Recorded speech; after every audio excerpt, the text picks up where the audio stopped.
Hello guys, welcome to my channel SSC knowledge.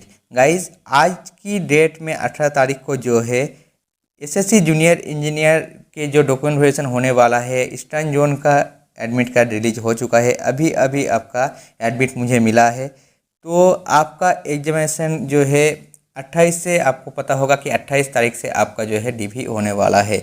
जैसे कि अभी तक जो है आपका Madhya Pradesh zone, eastern zone और सेंट्रल जोन का अभी शेड्यूल और एडमिट कहीं कहीं किसी किसी जोन का भी आ गया है। जैसे ईस्टर्न जोन का भी आया है, शायद सेंट्रल जोन का भी आ चुका है। लेकिन बाकी जोन का देखिए, आज 18 तारीख है, लगभग 10 दिन बाद आपका डीवी है। और जैसे कि आपको भी पता होगा कि एसएससी जो है 10 दिन पहले आपका जो है शेड्यूल वगैरह जारी करता है। तो मेरे हिसाब से आज नहीं तो कल जो है आपका एडमिट कार्ड भी आ जाएगा और आपका शेड्यूल भी आ जाएगा। तो उसके लिए आप लोग जो है परेशान मत होइए। लेकिन जो मोस्ट प्रॉब्लम क्वेश्चन वगैरह था बच्चों का कि जो है डॉक्यूमेंट्स क्या क्या ले जाना है, तो उसके लिए मैंने सोचा कि जो है आपको एक बार दिखा देना चाहता हूँ, क्लियर कर देना चाहता हूँ कि जो है यही डॉक्यूमेंट्स आपको चाहिए, बाकी डॉक्यूमेंट्स की कोई नीड नहीं है।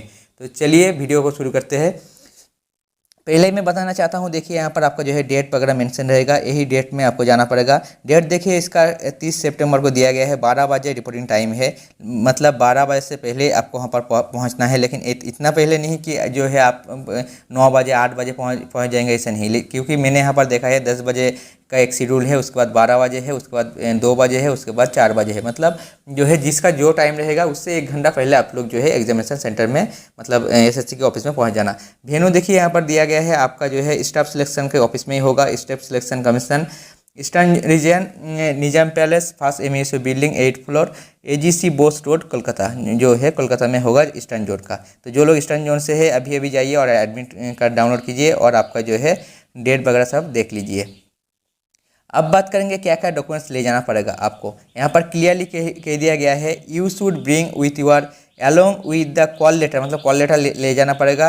और फ्लोइंग डॉक्यूमेंट्स इन ओरिजिनल ले जाना पड़ेगा, as well as on set of self attested photocopies, मतलब सेल्फ एटिस्टेड फोटोकॉपीज जो भी आप जेरॉक्स कॉपी करके ले जाएंगे आपका ओरिजिनल सर्टिफिकेट का, उसको जो है सेल्फ एटिस्टेड करना पड़ेगा। लेकिन हालांकि यहाँ पर 1 कॉपी कहा गया है, लेकिन मेरा रिकमेंडेशन यही है, आप जो है 2 कॉपीज़ ले जाना।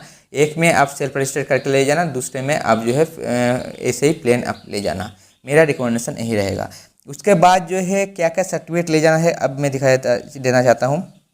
मैट्रिकुलेशन और इक्विवेलेंट, मतलब क्लास 10 जो हो जाता है उसका सर्टिफिकेट होना चाहिए, जो इशूड होना चाहिए स्टेट और सेंट्रल बोर्ड से।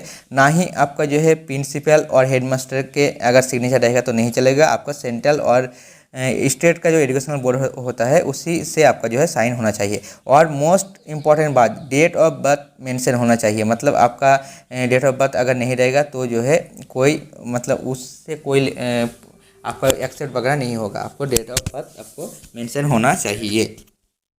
अब बात करेंगे जो है बाकी आपका सर्टिफिकेट वगैरह जो भी रहता है, जैसे all other certificate, degree, diploma certificate, etc, मतलब आपका जो भी सर्टिफिकेट है, चाहे आपका एक्सपीरियंस सर्टिफिकेट है, चाहे आपका 12 का सर्टिफिकेट है, चाहे डिप्लोमा, चाहे बीटेक का, जो भी है सबके सर्टिफिकेट ले जाना पड़ेगा। In support of your educational, technical और professional qualification and subject studied at various level and marksheet pertaining to all the years of each courses, मतलब आपका हर साल का जो है आपका मार्कशीट होना चाहिए, चाहे वो सेमेस्टर वाइज हो, चाहे आपका ईयरली हो, जो भी आपका है आपका मार्कशीट उसमें होना चाहिए।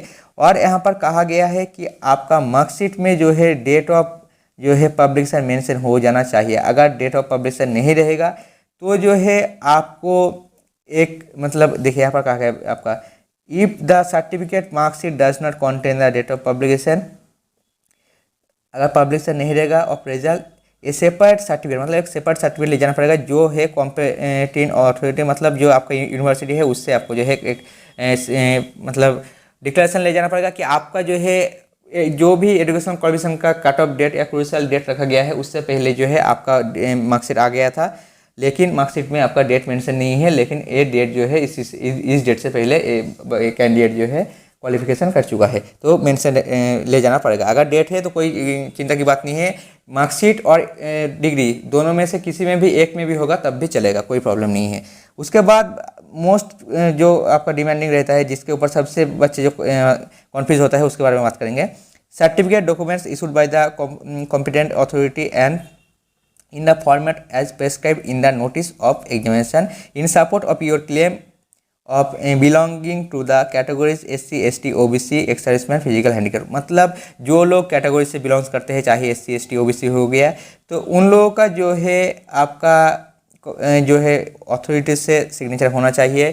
तहसीलदार मिनिमम होना चाहिए OBC SC ST सर्टिफिकेट के लिए, और आपका जो है प्रेस्क्राइब फॉर्मेट में होना चाहिए। जो प्रेस्क्राइब फॉर्मेट आपका SSC की वेबसाइट में है, आप लोग जो है कैंडिडेट कॉर्नर में चले जाना, वहाँ पर आपको मिल जाएगा। नहीं तो आपका SSC 2018 का जो नोटिफिकेशन आया था जूनियर इंजीनियर का, वहाँ पर सारे सर्टिफिकेट का फॉर्मेट ऑलरेडी प्रेजेंट है। तो आप लोग वहाँ से भी आप लोग चेक कर सकते हैं, एक बार चेक कर लेना। लेकिन आपका सेंट्रल वाला होना चाहिए।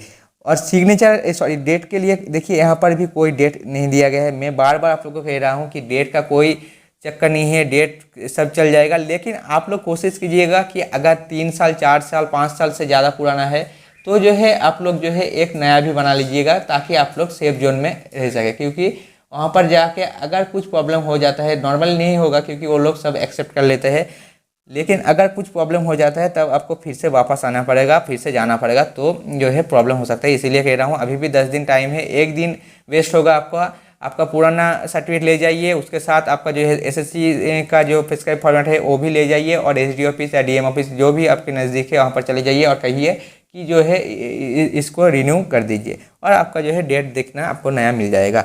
अब बात करेंगे कि OBC के बारे में। OBC के लिए सबसे ज़्यादा बच्चे कॉन्फ्यूजन में है। OBC के लिए यहाँ पर साफ साफ कहा गया है, candidate belonging to OBC category seeking reservation and concession as OBC should ensure that their community of other backward class should be include in the central list of OBC for their respective state as on the closing date of receipt of application for the examination। मतलब ये date आप लोग जो है, आप लोग गलत मत समझ लेना कि जो डेट ऑफ एप्लीकेशन से पहले आपका OBC सर्टिफिकेट होना चाहिए, ऐसा नहीं है। OBC सर्टिफिकेट का डेट आपका कोई भी चल जाएगा, क्योंकि देखिए सुप्रीम कोर्ट का एक ऑर्डर आया है कि OBC के डेट के लिए SSC आपको फोर्स नहीं कर सकता है, DOPT फोर्स नहीं कर सकता है। यहाँ पर जो कहा गया है कि आप जो है OBC से अगर है तो आपको पता होगा आपका कोई कुछ कम्युनिटी होता है, जैसे आपका बहुत सारे कम्युनिटी होता है, टाइटल में आपको पता चल जाता है। तो इस कम्युनिटी का जो आपको जिस कम्युनिटी से आप बिलोंग्स करते हैं वो आपका सेंट्रल में एक लिस्ट होता है, जहाँ पर कहा जाता है कि ये लोग जो है OBC के अंदर आता है, सेंट्रल में आता है। तो आपका उस कम्युनिटी आपका उस लिस्ट में इंक्लूड होना चाहिए लास्ट डेट ऑफ एप्लीकेशन से पहले। उसके बाद अगर इंक्लूड होगा तो नहीं चलेगा। इसीलिए क्लियर करना चाहता हूं कि यहाँ पर डेट का कोई चक्कर नहीं है, डेट का चक्कर एक ही है, बस आपका कम्युनिटी जो है लास्ट डेट ऑफ एप्लीकेशन से पहले उस लिस्ट में मेंशन होना चाहिए। अब आप लोग पूछ सकते हैं कि स्टेट वाला चलेगा नहीं, तो स्टेट वाला नहीं चलेगा, सेंट्रल वाला ही फॉर्मेट चाहिए, सेंट्रल से ही बनाना पड़ेगा। तो आप लोग जो है एक बार कंफर्म कर लेना कि आपका सेंट्रल है या आपका स्टेट वाला सर्टिफिकेट है। उसके बाद यहाँ पर कहा गया है सेकंड पर, यहाँ पर देख लीजिए, candidate seeking appointment on the basis of reservation to OBC must ensure that he she possesses the caste community certificate and does not fall in creamy layer. अगर क्रीमी-लेयर और नॉन क्रीमी-लेयर पता नहीं है तो यूट्यूब में एक बार सर्च कर लेना, आपको वीडियो मिल जाएगा। ऑन द क्रूशियल डेट, मतलब क्रीमी-लेयर और नॉन क्रीमी-लेयर एक ही बात होता है, जो इनकम होता है ना उसी के आधार पर क्रीमी-लेयर और नॉन क्रीमी-लेयर सिलेक्ट होता है। तो क्रूशियल डेट जो था आपका पता होगा 25 फरवरी 2019, उससे पहले आपका जो है आपका जो है क्रीमी-लेयर में आपको नहीं आना चाहिए, यही कहा गया है। मतलब 8 लाख से ज़्यादा आपका इनकम नहीं होना चाहिए, ये इंश्योर करना पड़ेगा। तो यही डेट रखा गया है, मतलब आपका सर्टिफिकेट का डेट ये सर्टिफिकेट का यहाँ पर भी ये सर्टिफिकेट का डेट नहीं है। बस आपको कहा गया है कि आप अगर क्रीमी-लेयर में, नॉन क्रीमी-लेयर में है या क्रीमी-लेयर में है, उसका जो है आपका डेट जो है यही रहना पड़ेगा। तो अब उम्मीद है कि आपको जो है OBC के अभी कोई डाउट नहीं रहेगा, बस फॉर्मेट सेम होना चाहिए, डेट का कोई बात नहीं है, डेट चल जाएगा। लेकिन मेरा रिकमेंडेशन फिर से वही है कि 3 साल 4 साल 5 साल से ज़्यादा अगर पुराना है तो आप लोग जो है फिर से एक बार रिन्यू कर लीजिए। अब बात करेंगे, अब जो है देखिए यहाँ पर सेकंड पेज में चलेंगे। सेकंड पेज में क्या कहा गया है मैं दिखा देता हूँ। यहाँ पर साफ साफ कहा गया है कि कैंडिडेट को जो है प्रोविजनली सिलेक्ट किया जाएगा जब तक जो है आपका अपॉइंटिंग ऑथोरिटी से वेरीफाई नहीं होगा। तो आप लोग जो है आप लोग देखिए 2017 से एसएससी ऐसे कर रहा है कि जो है जो लोग कैटेगरी से बिलोंग करते हैं उसको जो है प्रोफेशनली सिलेक्ट कर देता है। तो इसमें घबराने की कोई बात नहीं है, प्रोफेशनल और क्लियर जो है दोनों ही एक बात है। अगर आपका डॉक्यूमेंट वगैरह सब कुछ ओरिजिनल है तो डरने की कोई बात नहीं है, क्योंकि जो है आपका जब सिलेक्शन हो जाता है तब आपका फिर से जो है डिपार्टमेंट, जिस डिपार्टमेंट में आपका सिलेक्शन होगा उस डिपार्टमेंट में फिर से आपका डॉक्यूमेंट वेरिफिकेशन होता है और उस डॉक्यूमेंट वेरिफिकेशन में आपको फिर से डॉक्यूमेंट्स मांगा जाएगा, तब जो है ये सब क्लियर हो जाएगा। तो इसीलिए कह रहा हूँ घबराने की कोई बात नहीं है कि ये सबके साथ होता है, लेकिन उम्मीद करूँगा कि इस बार भी जो है देखिए मेरे साथ जब हुआ था 2016 में तब जो है ऐसा कोई रूल्स नहीं था, लेकिन अभी सुनने को मिला है कि 2017 से ऐसे कर रहे हैं ऐसे कुछ कुछ जोन में। तो पता नहीं इस बार क्या करेगा, तो देखेंगे।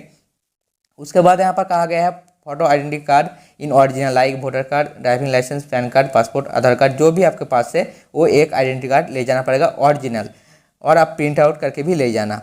उसके बाद देखिए यहाँ पर कहा गया है कि आपका जो ऊपर जो भी डॉक्यूमेंट्स कहा गया था अगर एक भी आप ले जाने में सक्षम नहीं हुए हैं आपको जो है वहाँ पर ही रिजेक्ट कर दिया जाएगा, यही कहा गया है। हालांकि आपको टाइम वगैरह मिल जाता है, लेकिन यहाँ पर स्ट्रिक्टली कह दिया है कि आप अगर डॉक्यूमेंट्स देने में कैपेबल नहीं है तो आपको जो है रिजेक्ट कर दिया जाएगा। आपका कोई ट्रैवलिंग चार्जेस वगैरह आपको कमीशन की तरफ से नहीं दिया जाएगा। आपका जो है यहाँ पर एक बात कहा गया है कि आपको जो भी सिलेक्शन होता है, चाहे वो SC/ST हो, चाहे वो जनरल हो, जो कोई भी है सबको प्रोफेशनली सिलेक्ट किया जाता है। आपका जब अपॉइंटमेंट लेटर मिलेगा तब भी वहाँ पर लिखा रहेगा कि आप लोग जो है प्रोफेशनली अपॉइंटेड है, मतलब 2 साल के लिए प्रोफेशनल पीरियड रहता है, किसी किसी के लिए 1.5 साल में भी होता है। तो वो जो है प्रोफेशनली सिलेक्शन है वही यहाँ पर कहा गया है, मतलब परमानेंट जॉब नहीं है 2 साल के लिए। हालांकि उसमें भी आप लोग जो है कन्फ्यूजन मत होना कि जो है 2 साल के लिए आप लोग जो है कॉन्टैक्ट में होता है, नहीं, ऐसा कोई बात नहीं है। क्योंकि देखिए प्रोफेशनल में डॉक्यूमेंट वगैरह का वेरिफिकेशन वगैरह होता है, पुलिस वेरिफिकेशन होता है, मेडिकल वेरिफिकेशन होता है, इसीलिए प्रोफेशनली सिलेक्ट किया जाता है। उसके बाद जो है मैं यहाँ पर कहा गया है कि आपका जो है जो आपने जब फॉर्म फिलअप किया होंगे आपने, तब जो है आपको डिपार्टमेंट पोस्ट प्रेफरेंस भरना पड़ा था। तो पोस्ट प्रेफरेंस जो है फिर से एक बार आपको ऑप्शन दिया गया है, अभी ऑप्शन फॉर्म जारी किया गया है, उसमें आपको पोस्ट प्रेफरेंस आपको रखना पड़ेगा। मैं पोस्ट प्रेफरेंस के ऊपर कल या आज शाम को अगर टाइम मिलेगा तो आज शाम को, नहीं तो कल जो है आपको वीडियो डाल दूंगा कि कैसे करके क्या क्या करके फिल करना पड़ेगा। मैं पूरा कंपेयर करूंगा कि CPWD, central auditor commission, MES और BRO में कौन सा डिपार्टमेंट अच्छा रहेगा, प्रमोशन वगैरह, आपका ड्यूटी छुट्टी वगैरह जो भी है सबके बारे में बात करूंगा उस वीडियो में। तो वो मेरा फाइनल वीडियो आएगा और डॉक्यूमेंट वेरिफिकेशन के लिए और कोई वीडियो नहीं आएगा, यही लास्ट वीडियो है डॉक्यूमेंट वेरिफिकेशन रिलेटेड। उसके बाद जो है आपको यहाँ पर कहा गया है कि कॉल लेटर आपका जो है घर पर नहीं भेजा जाएगा, आपको जो है पहले वेबसाइट से डाउनलोड करना पड़ेगा। यहाँ पर कुछ चीज़ें जो है जो यहाँ पर मेंशन नहीं है, जैसे आपको क्लास 10 का जो है एडमिट कार्ड के बारे में कुछ कहा नहीं गया है, लेकिन मेरा रिकमेंडेशन रहेगा आपके पास अगर 10 का एडमिट कार्ड है तो आप लोग ज़रूर ले जाइए, अगर नहीं है तो कोई बात नहीं है, आपका सर्टिफिकेट में आपका जो है डेट ऑफ बर्थ मेंशन होना चाहिए, बस उसी से काम चले जाएगा। और यहाँ पर और एक चीज़ कहा नहीं गया है, आपका पासपोर्ट साइज फोटोग्राफ के बारे में कहा नहीं गया है, लेकिन मेरा रिकमेंडेशन रहेगा आप लोग जो है 4 कॉपी आप लोग जो है पासपोर्ट साइज फोटोग्राफ जरूर ले जाना, चाहे यहाँ पर मेंशन हो या ना हो। उसके बाद नेक्स्ट पॉइंट है कि आपको देखिए यहाँ पर सोशल डिस्टेंसिंग वगैरह के बारे में या आपका सैनिटाइजर के लिए, मास्क के लिए कुछ नहीं कहा गया है, लेकिन मेरा रिकमेंडेशन यही है। मास्क तो सभी अभी मतलब पहनने की आदत डाल चुका है, लेकिन सैनिटाइजर जो भी है वो भी आप लोग ले जाना, तो यही मेरा रिकमेंडेशन है। और सोशल डिस्टेंसिंग वगैरह आप लोग खुद जो है थोड़ा बहुत मेंटेन कर लेना। अब बात करेंगे कि आपका क्या क्या होता है, क्या क्या चीज़ आपको नोटिस करना पड़ता है डॉक्यूमेंट वेरिफिकेशन के टाइम। फर्स्ट में बात करूँगा, देखिए अभी से जो है आप लोग सारे ओरिजिनल डॉक्यूमेंट, चाहे आपका डिग्री वगैरह जो है, आपका मार्कशीट, हर सेमेस्टर का मार्कशीट ओरिजिनल होना चाहिए और फोटोकॉपीज 2 कॉपी तो जरूर ले जाना। सब कुछ आप लोग ठीक ठाक कर लीजिए, जो भी प्रॉब्लम है सर्टिफिकेट वगैरह का सभी अभी से कर लीजिए, और 10 दिन ही टाइम है आपके पास। उसके बाद देखिए क्या क्या होगा। पहले तो यहाँ पर आपको 12 बजे बुलाया गया है, आपका डेट और टाइम मेंशन रहेगा, उस टाइम से 1 घंटा पहले आप जो है वहाँ पर चले जाना, और आपको जिस टाइम पे आपको रिपोर्टिंग है उसी टाइम में आपको एंट्री मिलेगा, आप एंट्री कर लेना। उसके बाद जो है आपको सबको बुलाया जाएगा एक साथ। जैसे ईस्टर्न जोन में मैंने देखा कि 1-2 घंटे में 16 स्टूडेंट को बुलाया गया है, तो 16 स्टूडेंट को एक साथ अंदर बुलाया जाएगा। उसके बाद वो लोग एक डिक्लेरेशन फॉर्म देता है, डिक्लेरेशन फॉर्म में आपको डिक्लेरेशन देना पड़ता है सब कुछ, बात लिखना पड़ता है। आपको पता होगा, आप अपने प्री में भी और आपका जो मेंस एग्ज़ाम हुआ था तब भी आपको डिक्लेरेशन देना पड़ा था, तो यहाँ पर भी आपको सेम चीज़ रहेगा। उसके बाद वो लोग एक फाइल आपको प्रोवाइड करेंगे जहाँ पर आपका जो प्री और मेंस में आपने डिक्लेरेशन फॉर्म फिलअप किया था वो भी रहेगा, और आपका अभी जो डिक्लेरेशन फॉर्म अपने फिल करेंगे वो भी आप जो है यहाँ पर अटैच कर देना। और बाकी जो ओरिजिनल वगैरह है जो है उसमें आपको रखने के लिए कहेगा, लेकिन आपको जो है उसमें एक एक करके जो है बुलाएगा आपको दूसरे रूम पर। दूसरे रूम में आपका बहुत सारे डेस्क रहेगा, एक एक डेस्क में 2 ऑफिसर रहता है। एक जो है कंप्यूटर में काम करेगा और एक जो है वो मैनुअली बैठा रहेगा और ओरिजिनल डॉक्यूमेंट्स चेक करेगा, आपको बुलाएगा। आप जो है बिल्कुल रिलैक्स होकर बैठ जाना, और वो जो होता है फ्रेंडली होता है, कोई प्रॉब्लम वगैरह नहीं करेगा। लेकिन कुछ बातें जो है आपको ध्यान रखना पड़ेगा, जैसे आपको पता नहीं होगा, लेकिन देखिए पहले आपको क्या क्या करना है। जैसे आपका डॉक्यूमेंट वेरिफिकेशन के टाइम आपको जब ओरिजिनल ले जाएंगे, आप पहले 10 का, उसके बाद 12 का, उसके बाद डिप्लोमा और बीटेक जो भी है, आप जो है सीरियली आप जो है आप पहले से सजा के रख लेना। ओरिजिनल हो चाहे वो ओरिजिनल हो, चाहे वो आपका फोटोकॉपीज हो, जो भी है आपको सजा के रखना है, क्योंकि वो एक एक करके आपको मांगेंगे और आपको एक एक करके देना पड़ेगा। अगर वहाँ पर आप जो है गड़बड़ हो जाएगा, क्योंकि आप ढूंढने में वक्त खराब करेंगे, तो वो लोग जो है आपको कहेगा कि आप लोग जो है इतना मतलब केयरलेस कैसे हो सकते हैं। तो जो है थोड़ा सा आपका जो है फील कर सकता है, आपको डांट भी सकता है। तो इसलिए कह रहा हूँ पहले से आप जो है ठीक करवा लेना सब कुछ। और उसके बाद वो लोग आपको सब कुछ पूछ लेंगे, सब कुछ एक एक करके डेट वगैरह सब कुछ देख लेंगे, आपका ओरिजिनल चेक करेंगे और फोटोकॉपीज ले लेंगे।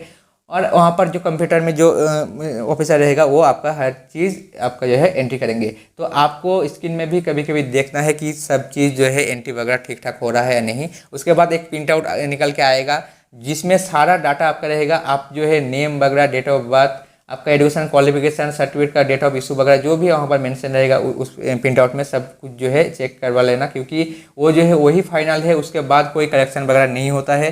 तो ध्यान से आप पढ़ लेना, क्योंकि देखिए आप डॉक्यूमेंटेशन टाइम आप जो प्रोवाइड करेंगे सारा चीज़ जो है उस पर मेंशन रहेगा, तो आपको उसमें सिग्नेचर करना पड़ता है। तो पहले आप जो है ध्यान से पढ़ लेना, उसके बाद सिग्नेचर करना। और मैं एक बार कहूँगा कि वहाँ पर एक स्क्रीन में आपको कभी कभी देखना है कि वहाँ पर रिमार्क करके एक जगह रहता है जहाँ पर पी नहीं तो सी लिखा रहेगा। अगर पी लिखा रहेगा तो प्रोफेशनली सिलेक्टेड है, और सी लिखा रहेगा तो क्लियर है। अगर सी लिखा रहता है तो कोई प्रॉब्लम नहीं है। जनरली आपका जो है पहले तो सबके लिए सी लिखा रहता था, लेकिन अभी जो है शायद जो कैटेगरी स्टूडेंट है उनके लिए प्रोफेशनल लिख रहा है और जनरल के लिए सी लिख रहा है। तो कोई घबराने की कोई बात नहीं है, चाहे पी लिखा रहे और सी लिखा रहे, कोई घबराने की कोई बात नहीं है। लेकिन फिर भी आप लोग एक बार देख लेना कि सी लिख रहा है या पी लिख रहा है।